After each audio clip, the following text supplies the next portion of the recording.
Kimarth Maritwan Book 1 The Extra Kill Shrideep J. Hogare Kimarth Maritwan Why Do We Kill? A human is a social animal who rarely steps up to kill someone. But why does he kill? Well, in this series I will try to find out few reasons of the same. Chapter 1 Who is he? Inspector DeCeso was speaking very excitedly in the CBI headquarters. I mean, while the three gunmen were shooting in the cafeteria with an AK-47 in the last year's terrorist attack in Mumbai, which killed at least 2 men and injured 30 more, you know what he was doing? What? Asked Chief Detective Ridhima. Well, he was sitting in his place, enjoying his cup of coffee and cookies, with his newspaper, enjoying it. I mean, in the middle of the shooting, right in the middle of war zone, police and the army were firing on terrorists, the terrorists were firing on police and civilians, and in the exact middle of that gunfight, without any cover, he was sitting there enjoying his coffee. And then, when he was done drinking coffee, he went to the cashier, paid his bill, and walked out of there without even noticing the gunfight, and he disappeared in thin air. Is he crazy or something? Ridhima, who was a senior officer of DeCeso, said. He said, well, that's not all. You know, we caught that serial killer, Ahmed Khan, who had cut the throats of 10 girls 2 months ago. Well, when he was convicted, this guy purchased his knife, which Ahmed had used to kill those girls. He had a lot of strings pulled to do that. And guess what? No one knows exactly who he is. I mean, we tried to collect his fingerprints and his DNA, but nothing. He has no record at all. Rithima said, then who the hell is he? Don't know, a ghost maybe. DeCeso. Well, we have a better theory. Twin sisters Sneha and Neha, who were forensic scientists and pathologists respectively, said. And what is that theory? Asked Ridhima. Well, we think he is in covert ops, sleeper cell agent, spy for the military. What? Ridhima said. You two girls are also getting involved in this? Well, look at his physique, said Neha. His body is a hardcore, well worked out body that can make a Greek god look ugly. I mean, that chest and shoulders. I bet even Hercules carrying the globe on his shoulders couldn't match that. Sneha said, and look at those biceps. So very. Just then Ridhima stopped them. Well, will you stop fantasizing about the dream hunk and give me anything useful at all? Sneha said, oh, how I wish I had anything to help you, but I don't have anything on him. No name, no date of birth, nothing. Ridhima gave a frustrated look and said, oh God. Okay, what do we have him in for? What charges can we put him on? DeCeso said, well, we had rounded a drug chain and an encounter was going on. And he walked right between the encounter, smoking his cigar and lifting a kilo of cocaine and was walking right past us when I caught him.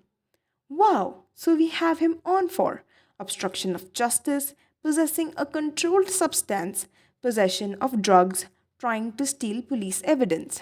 Just then, Inspector Kritika came in running and said, well, he is going. Who? Asked Ridhima.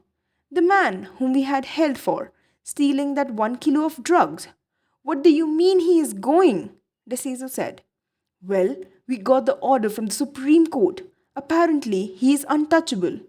What do you mean? Show me the letter. And yes, apparently, there was a letter from the Chief Justice of India stating that the person whom you have arrested, not his name, is to be released. All the crew, DeCeso, Ridhima, Kritika, Neha, and Sneha, watched him as he walked out of the CBI headquarters. Chapter 2 He is here. Next morning, Inspector Kritika came running. He is here again. Who? Asked Ridhima. The mystery man. What? Asked Ridhima. The man we arrested yesterday, who got the letter from the Chief Justice of India and walked away. Well, he is again here. Great. What did you arrest him for? Nothing, said Kritika. Then why is he here? Kritika said, I don't know. He came in, walked right into the CBI police headquarters, asked for the directions to the morgue, and then walked towards it. To the morgue, DeCeso asked.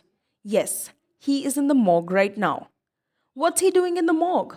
Asked Ridhima. But before she could get any answer, she ordered to switch on the CCTV cameras from there to the big screen. On the big screen, they all saw him. He was not in the morgue yet. He was in the hallway chatting with two of the most decorated CBI officers. He left after shaking their hands as if they were his best friends. Two more steps, and a few lawyers caught up with him. He chatted for a while and then left. Then came police officers with two criminals in chains. He chatted with both policemen and criminals, and by the time he left, on CCTV, Ridhima and his team saw that criminals and police were walking as if they were childhood friends or long lost relatives. He walked as if he owned the CBI headquarters. Well, rather, he didn't give a damn who owned it. Finally, he walked into the morgue and greeted Sneha and Neha, who shared the workstation. They were shocked to see him, but he greeted them with warmth and happy face. He gave both of them a tight hug, handed them a box of pastries, and then sat on the stool and began chatting. Ridhima was losing her temper. I mean, who was he walking into the CBI headquarters like this and talking to anyone and everyone? After a while, they saw that he had opened the freezer and was removing the dead bodies one at a time. Chatting with Neha, he went to the lab and continued chatting with them as they laughed and patted each other as if they were not working but having fun. When he started going through the evidence, Neha was now explaining to him about her work, and he was actually flirting with them, slightly touching their cheeks and chins with his finger, patting their shoulders, holding their hands, and smiling. Ridhima had had enough. The fire in her eyes was such that she wanted to burn this man down. She unholstered her gun and began walking to the morgue. Seeing her walk in that fury made DeCeso and Kritika followed her with their service revolvers in their hand, ready for action. Chapter 3. He Solved Crime. As the three entered the morgue, raising and waving the gun with extreme intensity, they made a lot of noise, asking him to raise his hand. Kritika was about to cuff him. Sneha stepped in. What are you doing? He just solved 3 homicides. And Ridhima was like, he solved homicides? I mean, this person who is pulled into every freaking crime, he solved cases? Yes, said Neha. Do you remember the girl who hung herself on a ceiling fan? Well, he saw the very slight discoloration on the tips of her fingernails. She was on drugs, and the quantity was so high that she couldn't carry herself up, let alone commit suicide. And you missed it? Ridhima asked. Well, you brought her body with a rope around her neck at one end and a fan on the other end. We had no reason to run toxicology. You remember that hit and run case where we thought the person was unlucky to be in front of an SUV? Well, he proved that the car backed down on him again. It was not a hit and run. It was a cold-blooded murder. How did he know this? Ridhima asked. Well, the fractured bones were not up to the point of hit and run, and we were told it was an accident, so we did not enter into details. Sneha said, well, the strangulation victim, who was a 65-year-old woman who was found on the sidewalk. Well, actually, it was an accident. What? Kritika said. We found a strangulation mark on her neck. Well, Sneha said, he proved that strangulation was only to the front half of the neck and not complete around her neck, as it should have been if strangled. He also matched the strangulation marks on her neck to the design of the necklace. We are convinced that someone pulled her chain from behind and accidentally strangled her. It was not a cold-blooded murder, but a robbery gone wrong. DeCeso said, and you did not realize this before? Well, neither did you. He seems to have deep inside knowledge of crimes and criminal minds. Ridhima gave a look of despair and anger to the man sitting calmly on the desk of the postmortem, playing with the lips of a dead body and listening to his praises. Chapter 4. I am your new consultant. Seeing him fondle with the lips of a dead person, Ridhima marched right at him, holding his ears and pulling them, which made him scream. Then, holding his ears, she dragged him through the CBI headquarters, which, a few minutes ago, he was walking as if he owned, into her cabin. All the others followed her. She pushed him into her cabin and shut the door behind her. What are you going to do? Arrest me? Again, Miss Ridhima? He asked. She said, No, you know I can't do it. I know you are backed by the Chief Justice, but what I don't know is why the Chief Justice of India is backing you. He smiled and said, Oh, he owes me a favor. Oh, is that it? So you go around granting favors and they owe you back? Is that what you do? Yeah, mostly, said he, who was relaxing himself on her chair while she stood in front of him, not even realizing that he had taken her place and was sitting in her chair. She placed her arms on the table and stood in front of him, bending down and coming eye to eye with him, and said, Your this go happy, be lucky attitude might be pleasing to others, but to me it's irksome, and I don't like having irks. When you go around crime scenes, you see murder scenes, which is fun adventure for you. You get adrenaline fill. But for us, this is our life. It's our duty. When we go do something wrong and a criminal goes unpunished, after that, every crime he commits is in our hands. If we do one thing wrong, someone, a civilian or one of our friend might get hurt or killed. So this is not a joke, okay? And hence, I tell you, once and for all, stop testing my patience and tell me, what do you want? Oh, that's simple, said he. I want to help you. What? Ridhima said, confused. He said, Consider me from now on as an angel sent by your God to help you fight crime. Together, we will be the best crime fighting couple. What? She asked. Who are you? He said, Won't you like to know? Well, you can call me Mr. D. And here is my appointment letter. He handed her the letter. This letter was signed by the President of India, making him officially a consultant for the Ridhima's group. See you tomorrow. Bye. And he opened the door to the cabin. All the group followed him out of the cabin. D'Souza said, What? Are you taking leave for on your first day? Mr. D said, Well, Mr. Cheap Shoes, on the first day I solved 3 of your cold cases and then went home. What did you do? Saying so, he walked out of the CBI headquarters whistling. Chapter 5. Spy him. Mr. D'Souza gave him an angry look and said, If you find him shot down by some alley, don't waste your time on an investigation. Come and arrest me, because I am going to shoot that arrogant piece of shit one day. While D'Souza was saying this, Neha was saying, Isn't it great now that he's going to be working with us? And Sneha was saying, Yes, it was going to be fun. I bet he will like to share his tiffin with us. But does he have anyone to pack him a tiffin? He seems lonely, you know. And Sneha said, You know what? Tomorrow we will bring him a tiffin as well. And listening to this talk was making D'Souza angry. His eyes were turning red. His pulse was beating fast, and sweat was seen on his forehead. If Ridhima had not interfered, he would have busted out like a ticking time bomb and then erupted like a volcano. But Ridhima held his hand, pulled him into his cabin, and said, I have a very special mission for you. He gave a questioning look.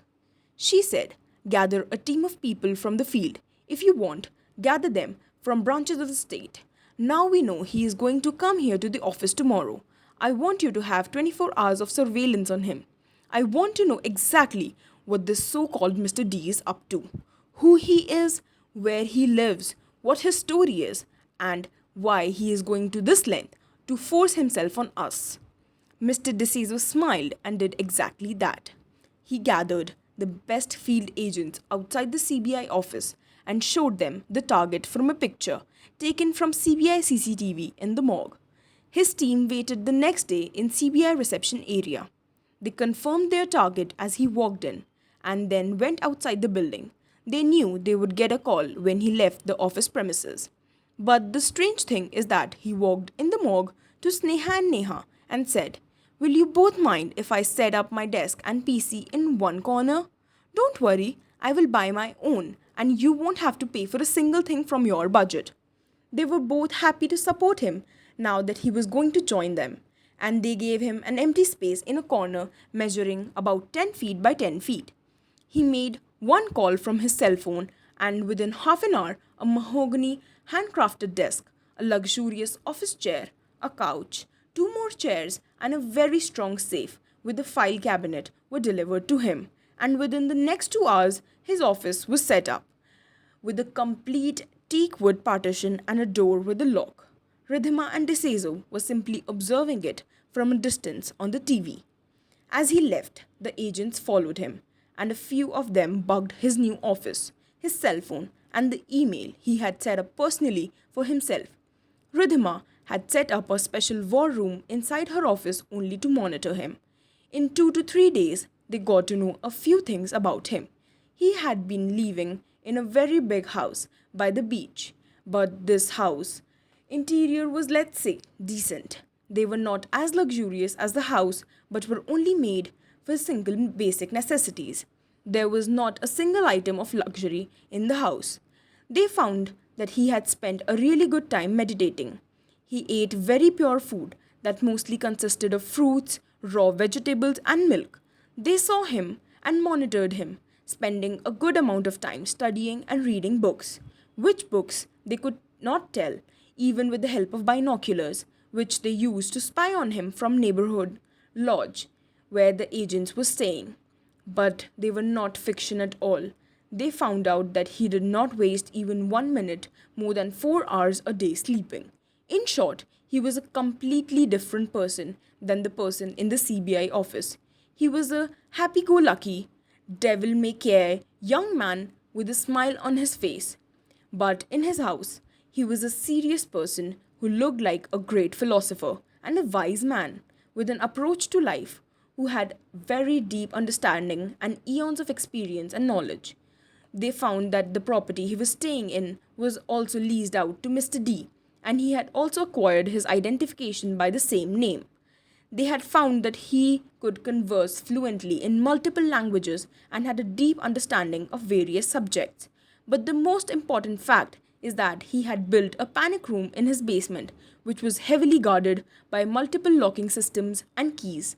The office was built with steel, and thickness of it, which agents had seen from binoculars, was such that it would stand the missile attack without a scratch. Ridhima was sure he was up to no good. He had changed his name, even his personality, his credentials, and his identity, and literally forced himself on them.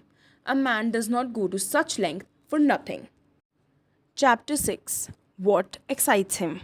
Ridhima and Desezo were discussing that day in the office. Ridhima said, "Keep up with his trail, follow him. But I don't think we will get much information on him from trailing. We will have to break into that steel room. And I don't think we will get any warrants for that." Desezo said, "Well, I think we are going about it the wrong way." "What do you mean?" Ridhima said. Desezo said, "See, he came to us here because whatever he is up to, he needs to be here for him to achieve that. I guess we must spy on him here as well." Ridhima said, "Go for it. I don't know anything about this man, and that actually scares me." So they start studying his work, and they noticed only one thing. Some cases will actually excite him, like if he were a hungry monkey who has seen a banana. Others will bore him to death, like if he were a lazy, sleepy cat, well fed on a sunny, slow day. But they could not analyze the common denominator, what excited him and what did not. And while they wanted to keep studying this and figuring this out, the day of manslaughter came, and they had to put a temporary pause on their investigation and begin focusing on the real one. Chapter 7. The Day of Multiple Manslaughter. The next day, as Mr. D walked down in the morgue, he saw the entire team present, and their faces showed tension and panic, and frustration was literally dropping from their every move. But Mr. D, ignoring the situation and panic in the room, went into his personal cabin, kept his bag, and then came out. Standing rudely close to Kritika, he said, "Wow, Sneha, what's the secret of your beauty? How come you look so gorgeous anytime and every time I see you?" She blushed as he ran his index finger from her hair down her cheeks to her lips and neck. She somehow managed to say thanks, while Kritika, who had become uncomfortable because of him standing so close to him, became even more uncomfortable as he placed his one hand on her shoulder.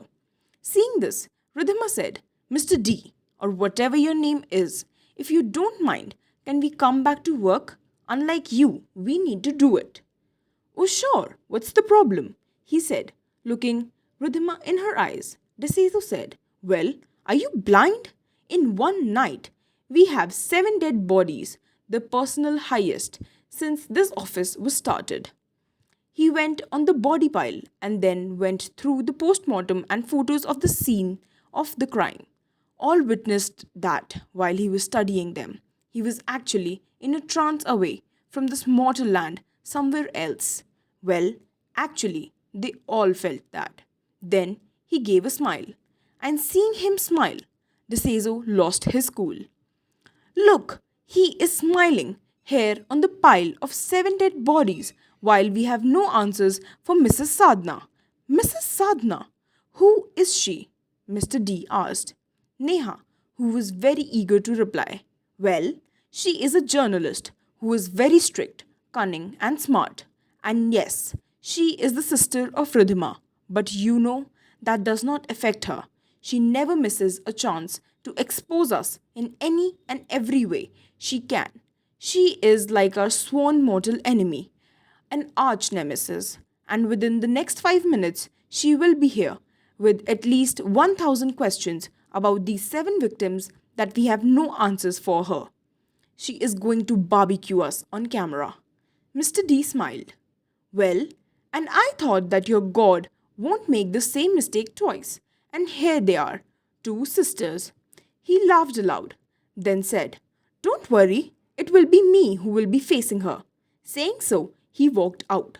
No one in the room liked that idea, but before they could react or even understand what had happened, he was out of the room and disappeared in thin air, nowhere to be found. Chapter 8. Miss Sadhna, an official CBI spokesperson. After searching the entire office, they found him. They found him on TV. He was on air live, giving the interview to Mrs. Sadhna. She introduced him to the audience as an official spokesman for the CBI Homicide Division, and he had gone on live television wearing a 3/4 shorts and a sleeveless t-shirt with a hat, and that was in India. Sadhna had begun her interview. "So, Mr. D, is that what you are called?" "Yes," he said. "And why is that? Why are you not telling me your real name?" He said, "Well, I have to work undercover, and I cannot disclose my identity." "Okay," she said. "So my first question is, last night, in one night, 7 homicides. Any comments?" He said, "Oh, there was nothing much to say. A maniac lost his head and went on a killing spree." Now, Sadhna looked at him as a hungry vampire and gave a smile. She had gotten him where she wanted. She said, "The official CBI media spokeswoman is on record saying that a man lost his cool and killed 7 people of different ages, sexes, relationships, residential areas, and economic classes with different weapons in one night. Is it right?" "Yeah, that actually sums it up pretty well. So, Miss Sadhna, do you know any good bakers here in the city?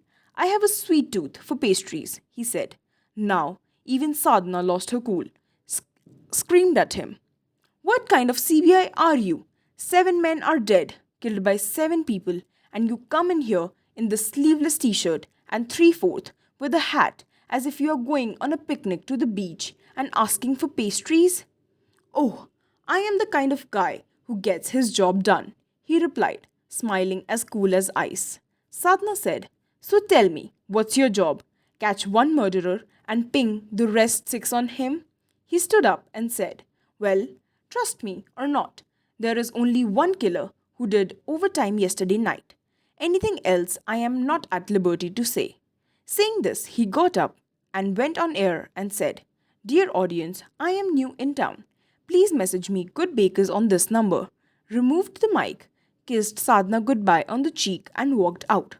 Sadhna, who was in production house, Ridhima and her team in CBI headquarters, and the entire city watched him as he walked away, whistling coolly and waving his hat to everyone on the blackest day the city has ever witnessed. Chapter 9. Shh, let me do your work. On television, Sadhna was not showing any mercy at all in ripping off the entire CBI unit, government, and political leadership for that matter, with the baseline of the interview with CBI spokeswoman Mr. D. She had parked her van in the parking lot of CBI and stationed herself at the entrance of the CBI office and was trying to get bites from anyone who came in and went out. And as she was on the edge of breaking Mr. DeCeso into tears, in came happy and lucky Mr. D. Looking at the camera and Mr. Sadhna, he said, "Oh, have all the fairies come into this hellhole together?" "Mr. D, are you actually flirting with me? On air?" Sadhna asked. "Why, is that a crime?" He said. He was running his index finger on her lips, looking into her eyes, which actually made her, how do I put it, lost in his eyes. She got lost in his eyes, and instant chemistry and attraction was seen. It was witnessed by millions of people around the town. Seeing these shenanigans, Ridhima came out running and began, "What the hell are you doing?" Mr. D said, "Oh look, Miss Buzzkill is here. Sorry sweetheart, I have got to go and catch a serial killer." Saying this, he walked inside the CBI office. DeCeso and Ridhima followed him, yelling at him while he walked inside with a headphone on his ears and shaking his hands to the tunes of music. As he entered the lab, the first thing he did was have a big cup of espresso and then look at Sneha and say, "Will you put all the 7 bodies on the dissection table in one line?" Sneha got it done, saying, "I don't know why, but I don't think it's one person who did this." "Oh, Sneha, you astound me. You have no idea what a desperate man can do. What evil lies beyond the bounds of your safe zone." Sneha said, "You are speaking as if you have encountered one." "Yes," he said, "I have met evil." I looked into his eyes and watched him smile on the crying universe. His words had so much emotion and passion in them that his happy-go-lucky persona was broken and his eyes had become wet. His forehead showed the fear and his skin was covered in goosebumps. But only for a few moments. But those few moments were enough for Ridhima, who had entered the Morecambe lab, to witness it and be taken aback and literally taken by surprise. In a few seconds, he also understood what had happened, and then, looking at the corpse of woman aged 27 years old, he said, "It's such a shame she is dead. I would have dated her." And he was back again. Ridhima, seeing it, stored this moment in her heart. She knew that it was important and was going to share it with the team that was still spying on him. Maybe this will get her a few leads. But now she entered and said, "What are you doing?" He said, "Shh, let me work." Saying this, he started arranging dissection tables, moving bodies randomly. Only it was not random, it made sense to him, no one else. Finally, he was done, and he looked happy. He was smiling. Ridhima said, "Well, what can you tell me about them now?" He said, "That for one thing, they were all killed by the one person." "Are you free now?" "What?" Ridhima said. "Are you free? Come on, let's go and meet the families." Saying so, he held her hand and began walking out. Chapter 10. First Victim's House. She looked genuinely surprised as he held her hand, dragged her towards the parking lot, and opened the door of his car and, like a gentleman, offered her a seat. Then he sat in the driver's seat and the journey began. She was truly surprised and taken aback. Till today, no one had shown the guts to approach her like this. She carried a circle of power and authority that no person had yet dared to cross. And here was a person who didn't even know about the circle, who dared held her hand and dragged her out. He had undermined her authority on various occasions and shown a really bad image of the CBI on live TV. But her research had shown and proven to her that he was not this man he tried to show all. He had something going on. But what was it? She couldn't point out. Also, a few minutes before, she had seen his human side in the morgue when Sneha had brought out the topic of the devil in the world. She had seen pain and fear in him. Finally, as the car started, she said, "Where are we going?" He said, "To the house of our first victim." Saying so, he handed her the file, the 27-year-old girl whose corpse he had tried to flirt a few moments ago. Ridhima said, "And what do you expect to accomplish here?" He said, "To find some good pastry to eat as a starter." "What is it about pastries?" Ridhima said. "Well, I have a sweet tooth," he said, and he parked in front of her house, a very decent house in which they were welcomed by her parents. As Ridhima walked in, Mr. D was walking around the house. By the time Mr. D entered the house, Ridhima had already gotten half of her facts. Her name was Pallavi. She worked in accounts for a private limited company. She was a happy girl and never had any enemies. Her friend circle was made up of good people. She had no problems with any addictions or boys. Her brother was saying, "I tell you, I swear, the more I look at this, the more I am sure this was an act of some serial killer, like your spokesperson was saying, because no one has ever had any reason to plan to kill her in her entire life." Just then, Mr. D came in. "Oh, hi. Hello. Nice to meet you. So, tell me, you must be the brother." "Yes," he said. "Well, tell me, where will you go and buy some good cake?" Her brother said, "To the bakery on the corner of the street."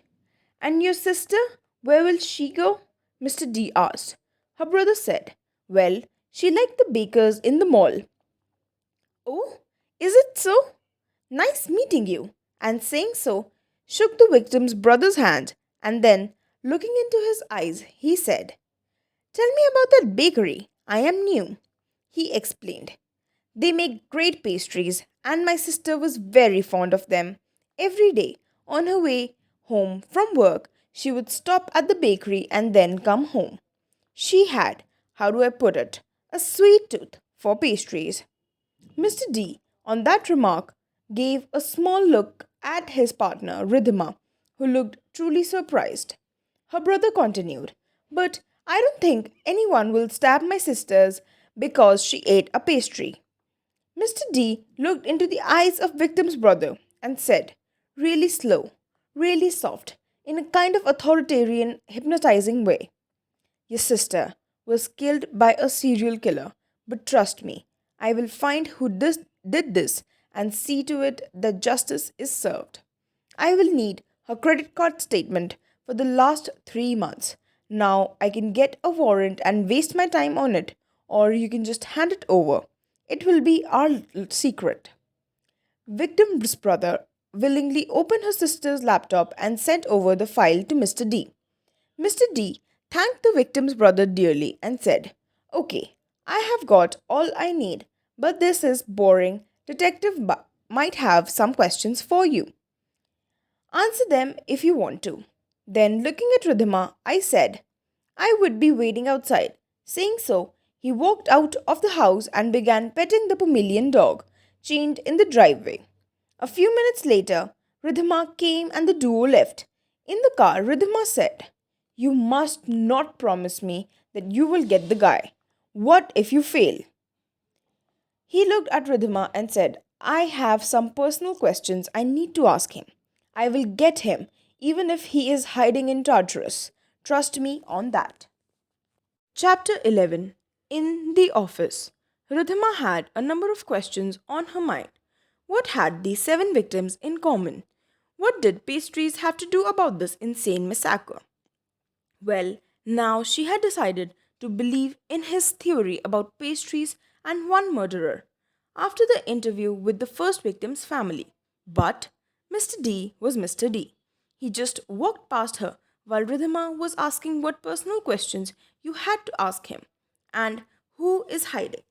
But as he passed, he bumped into Neha, who was carrying a hot cup of coffee or boiling coffee. It spilled over his shirt, and when burning hot coffee spills on anyone, their first reaction is pain and agony due to the touch of heat on their skin. But Mr. Giddy gave a first reaction. Neha, what the hell did you do to my shirt? Neha had not noticed this unusual reaction, but Ridhima and DeSazo had definitely noticed it and shared a wink. Neha said, "Here is the report you asked me for." The tests were positive. He kissed Neha on the cheeks and, taking the report, walked into his office, while Ridhima followed him. As she entered his office, he had removed his shirt and was just about to wear another clean one. She saw that his entire body was covered with scars, his back and front. There were many scars all over his body, and each scar was big enough to kill a person. But when Mr. D saw Ridhima, he said, "Hey, privacy please, a person is changing. Or do I have to file for an inappropriate behavior or something?"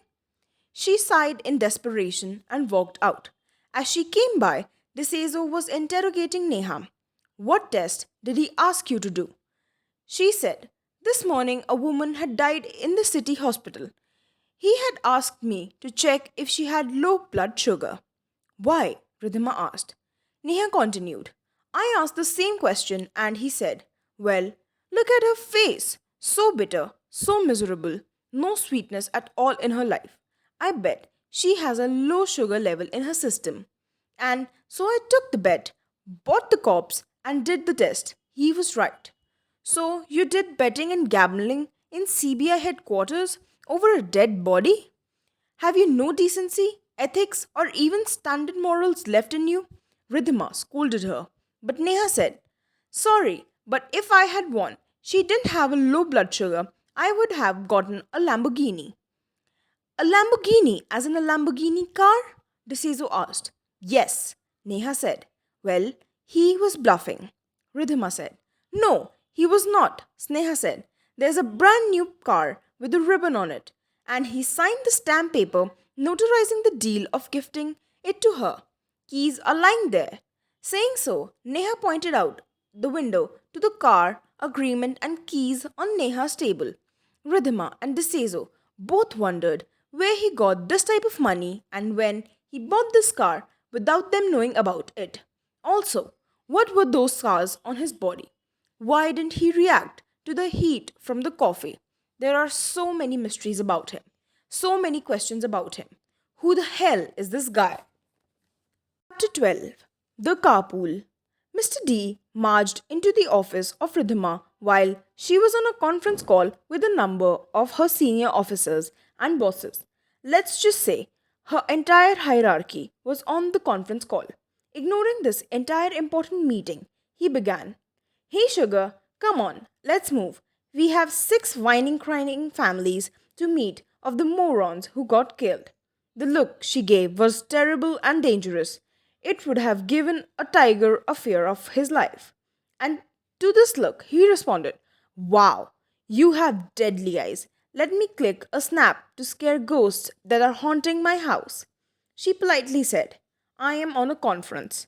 He did turn the laptop from her and said, "Hey, you bunch of suit wearing bureaucrats. You might be free for your chit chat, but I need Ridhima to do some actual work and bring justice to 8 idiots who got killed. So, hasta la vista," as she shut down the laptop. But before Ridhima could even react, he held her by the elbow and pulled her out of the cabin and the CBI office to his car. In the car, Ridhima said, "You cannot act like this. You are here for the rush, the excitement, and the fun. But I need this job. And working with you, I might lose it."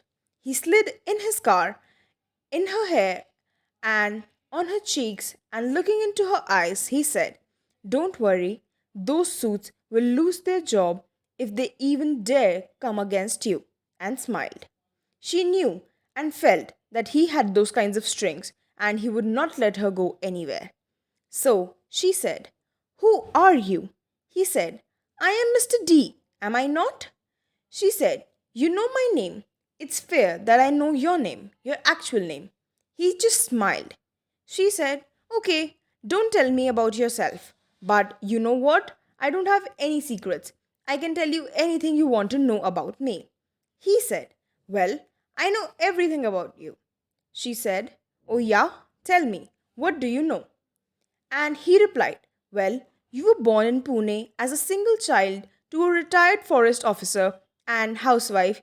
You were born prematurely due to your mother's accident. You received your basic education at the convent school in St. Leonardo throughout the first class, completed a bachelor's degree from Progressive College with distinctions in arts. You joined your master's at the same college and joined the academy. You had a pet dog when you were 5. He bit your leg when you were 8. You hate dogs since then. To overcome that fear, you spent 3 months training in the canine unit. You had suffered dengue when you were 9 years old, pneumonia when you were 13, and chickenpox when you were 7. Your boyfriend was shot down in crossfire between a terrorist and an ATS team 6 years ago. Okay, so you have read my file, she said. But ignoring that remark, he went on. You like butterscotch ice cream, street pav bhaji, and lemon soda. Okay, now you are just showing off, Ridhima said. He went on. You act as a soft girly girl in front of your family, mostly in your mom's presence, and a badass, tough lady who can take care of herself in front of your cousins. Okay, fine, she said. But he went on. You dreamt of eating ice cream in Paris in front of the Eiffel Tower yesterday night. He caught this remark and said, "Well, how the hell do you know that?" Well, he now jabbered a little. "Yes, I guessed. Was I right?" "You guessed, huh? How the hell did you guess what I dreamt?" "Well, a classy lady like yourself is going to have such classy dreams, isn't she?" He said that and tried to change the conversation, but she had made a note in her mind. Can he read minds and dreams? Chapter 13. Legwork. They both reached the house of the second victim, an old man named Robert, who was killed with an axe in his neck. He was almost 70. Mr. D's attitude did not change even with 65-year-old Mr. Robert's wife, who was in the last stage of cancer and did not have any chances, and doctors had given up. Mr. D went to her and said, "Tell me, Miss Granny, did your husband go to the mall for pastries regularly? Did he like any young, hot girls over there?" Ridhima actually kicked him out of the house to show that at least she had some humanity. Then they went to their third victim, who was a handicapped man named Iqbal, who was suffocated by a pillow in his own house. Mr. D looked at his house and said something out loud to Mr. Moron couldn't afford to wear a decent dress, and he spent money on pastries. Ridhima somehow managed to bring him in line and get him out of there as soon as possible. After that, they went to the fourth victim, a 16-year-old girl who had beaten to death by an iron bar. In front of the victim's father, Mr. D said, "Wow, she was young and beautiful. Was she dating someone? Was she dating someone who might have taken her to a bakery in the mall? Might be to eat a pastry?" Mr. D was literally punched in the nose for his remark. In the car, going back to the CBI headquarters, Ridhima said, "You proud of yourself?" "In general, yes, very much," Mr. D replied. She nodded negatively with despair in her eyes. As they reached the office, Ridhima pulled Mr. D in the cabin and began. "Drop down the act, okay? You don't have any humanity, morals, or ethics. At least show some sense of responsibility. You cannot go on speaking to the victim's family members like this, insulting the dead." Mr. D smiled and said, "Ridhima, Ridhima, Ridhima. Why are you so grumpy? Wear a smile on those beautiful face and sit back. By tomorrow, we will both wrap up poor soul who got killed these 8 victims. Ridhima said 7, not 8. Mr. D said, when are you going to stop questioning my words and accept that my word is always right? Ridhima again lost it. I will stop questioning you when you start behaving and stop calling the person who killed 8 people a poor soul and the victims a moron. Sneha came in. Mr. D's, that low blood sugar patient whose body we had tested, well, her family is waiting for her dead body. Mr. D said, hold on to that body for 2 more days. Ridhima said, no, let it go. Mr. D said, well, let it go, and male commissioner, Miss High Attitude Queen Ridhima, let go of the killer of 8 people. What? What do you mean? Ridhima said. Mr. D said, smiling, teasing her. She pulled his ear so hard that he screamed and said, well, after interviewing all 7 victims, I can give details, but the dead body is the key to solving this case. That's the reason I had brought it here. Ridhima let go of her ear and told Sneha to keep the body in custody for 1 more day. Chapter 14. Dinner is not a date. That night, Ridhima rang the door of Mr. D's front door.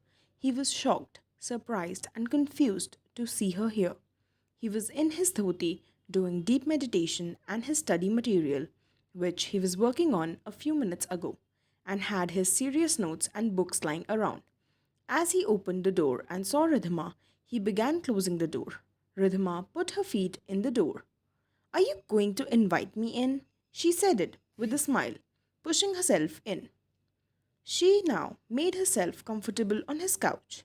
Then, looking at him, she said, wow, the cool dude wears dhoti, nice clothes.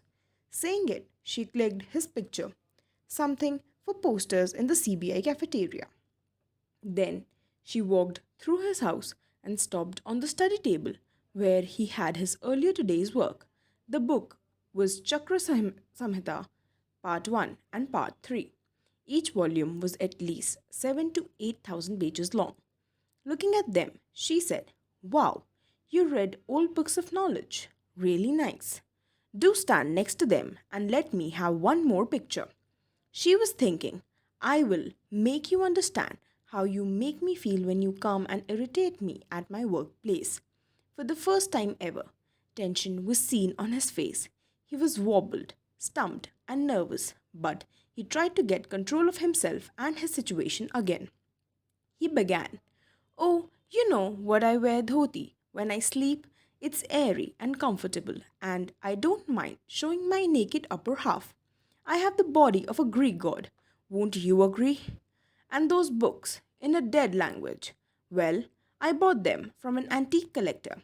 Said it is written in some language called Sanskrit and has the recipe for something called Amruta, the elixir. Can you believe it? Ridhima said, so, you can read Sanskrit? Hell no, Mr. D said. I like to use them as dumbbells for my workout. Ridhima simply nodded, then sat next to him and said, you know you can trust me, right? Whatever pain, whatever sadness, whatever anger you are going through, you can share with me. He smiled and said, God, you are dramatic. What do you want? She said, let's go to dinner. Mr. D was really very happy to be anywhere else on this planet than his house and would literally give anything and everything he owned if he could get Ridhima out of his apartment. He said, in 2 minutes I would change, and going into his washroom, he came back in a tuxedo that was diamond studded. He came out looking like a Prince Charming from every girl's dream. As he held Ridhima's hand and escorted her out of his humble home, limousine was waiting for them. As Ridhima sat in the limousine, she said, you live in this very humble home and spend days in the CBI office without any income. How can you afford to gamble on a Lamborghini and hire a limousine? He just smiled and said, oh, don't you wish to know? They went to the most lavish 5-star hotel in the city and ordered a 7 course dinner for Ridhima. Ridhima said, "What will you have?" He smiled and said, "I have already had dinner, but I will join you for a green salad." Ridhima smiled. She knew what he ate. He was actually a saint who was trying to pass as a devil incarcerated. During dinner, she asked him many questions, starting from what his real name was all the way to what his actual intentions were. But he completely acted on any and all the personal questions as he was completely deaf. But he was super into making small talks and was a great conversationist on any and every topic that came by.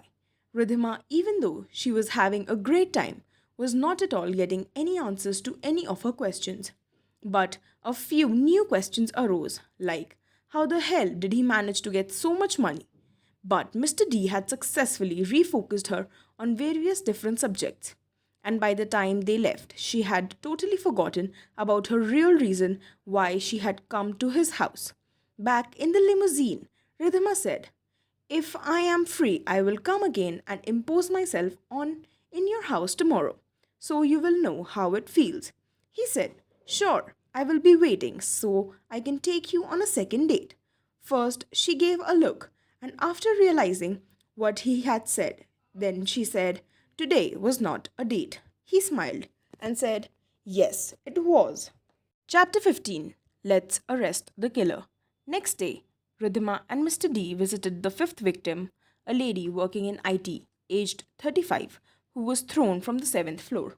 After that, to the house of a housekeeping worker who was electrocuted by wire after he was tied to the chair. And from there, the duo went to the house of the vegetable vendor who was found hanging by the neck from the third floor balcony from the outside. Mr. D was quiet the whole journey and not at all interested in the families. In every house, he was like, on the day of the murder, did the fucking victim go to the mall and eat pastries? All gave a positive reply to the above question, and Mr. D was out of the door talking on his mobile phone to someone else. Ridhima had a healthy, polite conversation with family members and offered their sincere condolences. Then Mr. D and Ridhima visited the baker in the mall and had some chit chat, and Mr. D smoothly convinced him to hand him over the CCTV footage. After that, they both returned to the headquarters. Ridhima went to her cabin and completed her paperwork, while Mr. D went into the morgue and sat on his chairs, head resting on the backrest, eyes closed and deep in stance. After some time, Neha and Sneha came into the office and said, "The husband of that low sugar lady came to claim the body." He smiled and said, "Well, call Kritika and say so. It's time we put handcuffs on him for the murder of 8 victims." 16. Confess now. Sneha and Neha ran out of the morgue, literally scared of Mr. D when they saw his eyes. The crazy eyes clearly reflected the devil, the insanity, and the dangerous storm that he was holding. The entire staff came running out to the morgue only to see that Mr. D had lifted the husband of the low sugar lady 3 inches high from the ground, holding him by his left biceps as if he was a mere doll, and was carrying him to the interrogation room. All the others followed him, hoping to stop him, but Mr. D won the race and locked the room from inside. Then he threw the person on the chair and tied his hand to the handcuff on the table with his tie. After that, he sat on the chair in front of him and drank the water from the jug already present. He did a few breathing exercises to control himself. By now, the other team had already taken up the television set in the living room and was watching what was going on in the interrogation room. After Mr. D had cooled off, he said, "Woman, ha! I know from personal experience that you need to put them in their place every once in a while, right?" The suspect was now totally intimidated and afraid of the person who had manhandled him. He simply nodded. Mr. D said, Bro, my brother. I totally understand. I can relate my personal experience to how the wife of someone will drive you to the point that you will want to kill her. I understand. I mean, the constant nagging, complaining, and insulting you. God, that woman deserved to die. I sympathize with you, men. Adding a deadly dose of insulin to her pastries was a super cool idea, my friend. A person whose sugar goes up and down will have insulin in her system. There is nothing suspicious about it. I mean, I see your plan. I adore your instincts, and mostly I marvel at the killer in you. This means watching your victim die in pain, begging for mercy and a quick death. Hats off to my friend. I did not get a chance to enjoy that myself. You were a lucky bastard. I envy you for that. The man in handcuffs now smiled and said, Yes, indeed. It was a marvelous sight. I could spend my entire life in jail with that one memory of hope. I had killed the person who made my life a living hell. Mr. D smiled. You are one lucky bastard, my friend, but you know what you did wrong? The man smiled. I guess I shouldn't have killed the remaining seven who had eaten the pastries. Mr. D smiled and said, Yes, exactly. But you know what? I would like to know exactly what happened there. The man said, Well, I brought the cake. It was on the counter of the bakery. I had added insulin to the entire cake with the sleight hand, and my wife called me. I received the call, and when I came back, the cake was already cut and sold in seven pastries. I had only one slice left. Mr. D laughed out loud. The bitch screwed you one last time, I guess. He simply nodded. I couldn't take chances of multiple people dying of the same symptoms. And I knew that for the quantity I had put in the cake, 8 elephants would have died. Mr. D smiled and said, I know that. I saw the autopsy results. Are you ready to confess? The suspect shrugged his shoulders as if it didn't matter and said, Why not? Cool. Mr. D said, Very well. Now, when I let you go, CBI officials will come here and take your sentence. But before that happens, we both are going to have a talk. Saying so, he unbuttoned his shirt. Chapter 17. Give me Mr. X. Ridhima was trying to ask him to come out of the interrogation room so she could go and arrest him. But Mr. D went on. He said, To get that strong insulin and in that quantity, you would have needed to go and contact the sparrow of Mr. X, right? Now the face of the culprit changed. It did not reflect fear. It reflected real terror, as if the devil himself had stood in front of him. So, here is the deal, wife slaughterer. You tell me how to contact Mr. D, and I will have you safe in any country you want. Don't worry about any of these murder charges. I will make them go. The suspect was frightened. He whispered with fear, Mr. X will make my and your life a living hell. Mr. D smiled and showed a mark on his chest, right on the heart, and said, Do you know what this mark is? Yes, the suspect fumbled. The mark of the golden blade of Mr. X. Yes, he can't make my life any more hell. I am already living in purgatory. And Mr. X is the only reason I am still in the shithole called CBI headquarters. The suspect smiled. Do you think you can destroy Mr. X and capture him that easily? And he smiled. Who is talking about capturing him? Mr. D asked. Means? The culprit asked. Mr. D smiled and showed him something that looked like a small remote. He said, You have met Sparrow. Do you know what it is? Have you heard what it is? The remote scared the crap out of the murder suspect and said it was the remote to the North Korean remote called controlled atomic bomb that went missing 2 years ago. Sparrow has been searching for it for a long time. Mr. D said, Yes, I know. I am going to send it to his master. I am going to barbecue his master, the devil incarcerated in tows, even if I have to burn down cities for it. You think he is dangerous? Think again. A tiger is only dangerous until the hunter is not looking for him. And now, I am a hunter who will stop at nothing to put my hands on Mr. X.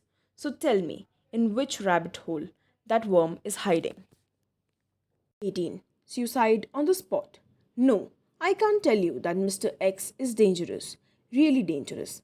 The suspect was literally crying. Mr. D removed his shirt, which was unbuttoned and was only hanging on his shoulders, And now, in rage, he screamed, "Do you have a freaking idea of who I am? Look at this." So he showed two scars on his back and said, "Do you know what those scars are of?" After seeing the scars, the frightened person was actually horrified. He screamed, "You are the one who survived." "Yes, indeed, I am. Mr. D, I am the one who survived. And now I carry a nuclear bomb and want to kill the bastard and do the whole world a favor. So tell me, where the hell is he?" "I can't tell. He will kill me. He has killed more than 7,000 men." "And how many had I killed to survive on that day?" Mr. D asked. 13,000, said the frightened suspect. "Then tell me of whom you should be more afraid." The man was now screaming, sobbing, and crying. He had peed in his pants. Mr. D said, "You have only one way out of this. Tell me, where can I find Mr. X?" The suspect finally got a control of his thoughts and now somehow looked confident and calm. He had made his decision. He looked at Mr. D one last time and said, "I am really sorry. I am not getting between you both. I don't have the power enough to get in the middle of a war between a demon and a devil. I am really sorry. If it were up to me, I would really pray that you win. But I am really sorry. I don't have the guts to help any one of you. So I am really sorry. Goodbye." Saying so, he smashed his own head on the table in front of him, only once, with such a force that it broke his neck and he died on the spot. Seeing it, Mr. D was outraged. "You cannot die! You cannot die! Tell me where he is hiding," Mr. D asked the corpse.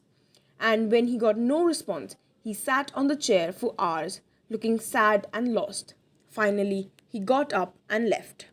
Chapter 19. Who the hell is he? That night, the entire CBI team was sitting in the war room. Who the hell was he who had killed 13,000 men in one day alone? And who was he after Mr. X who had assassinated and killed 7,000 men? Who were these people who could be recognized by the scars on their bodies and who could give creeps to cold-blooded person who had killed 7 strangers and watched and enjoy his wife die in pain? Also, the major question was about the remote-controlled nuclear bomb he was hiding somewhere. Ridhima, D'Souza and Kritika had made a detailed report, including the nuclear threat and assassination of more than 13,000 people in a day, and they had decided to take the same directly to the president the next day. But as they came out of the war room and were heading to the parking lot in the hallway of the CBI headquarters, they found the President of India, the NSA, and Mr. D. The entire team came and joined the trio. The NSA of the country was saying, "Don't worry, you will get him, and when you get him, put one bullet in him from me." The president said, "And one from me." He just smiled. NSA said, "So, what do you think? What are you going to do?" Mr. D said, "I would take a few days off and then come again and work here." Mr. Ridhima interrupted, "No, sir, he is not working here. He has got a nuclear bomb, and that was the reason why one of our suspects committed suicide. He is a threat to the city. We recovered all the nuclear bombs he had robbed from our submarine," said NSA. Ridhima said, "What? Had he robbed from Indian submarines also?" "What do you mean by also? Where else has he robbed?" President asked. "North Korea, sir, is a remote controlled," Jacob D'Souza said. NSA just gave him a look and Mr. D handed over the remote control to him. The NSA said, "Now you go and take a rest." After Mr. D had gone, the president said, "See, he is working with you. We cannot tell you what he is doing or anything much, but keep an eye on him. Will you just not let him use nuclear bombs to kill one man?" And they both left. D'Souza just put the 400-page report they had prepared in the nearest bin and walked home, leaving their Ridhima standing alone, confused, stressed, terrified, and shocked. Chapter 20. The Final Goodbye. The next day, on Ridhima's table laid a file. She opened it to find a detailed report on the incident written in calligraphy by a black ink pen by Mr. D. The report said, "Hello, Mrs. High Attitude Queen. This is my official report on the extra mile killer. The killer who went extra mile to cover his tracks. He wanted to only kill his wife, but he killed 7 more to cover his tracks. The extra mile killer. I am so sorry that I cannot brief you face to face as I am on leave for the next few days. I know you are going to miss me as I am on vacation. You see, seeing a person die in front of me made me really sad, and I need a couple of days for myself to cope with my feelings. She nodded negatively at every word of it. The person who had killed more than 13,000 men in a single day does not need a few days off just because he had seen someone bang his head on the table and die. The report continued. Those 7 bodies, Sneha and Neha had declared murdered, but I recognized a slightest yellow shade of eyes in their body, which is found in the person with hypoglycemia. Why will a person with severe symptoms of hypoglycemia get killed? All the killer had to do was wait a few days and he would have already died. As his eyes were already yellow, it would have taken a maximum of 12 hours to die. That's when I made my theory, checked the stomach contents and found pastry of the same flavor, and hence waited in the morgue till the body of someone who had died of hypoglycemia arrived. After that, it was not that hard to figure it out. He confessed to the murders and was so pressured by the guilt that he committed suicide. He has sincerely asked for forgiveness from the families of the victims and assured them that it was nothing personal. All he intended was to kill his wife so that he could live his remaining time on the planet happily. They were just casualties he did not count.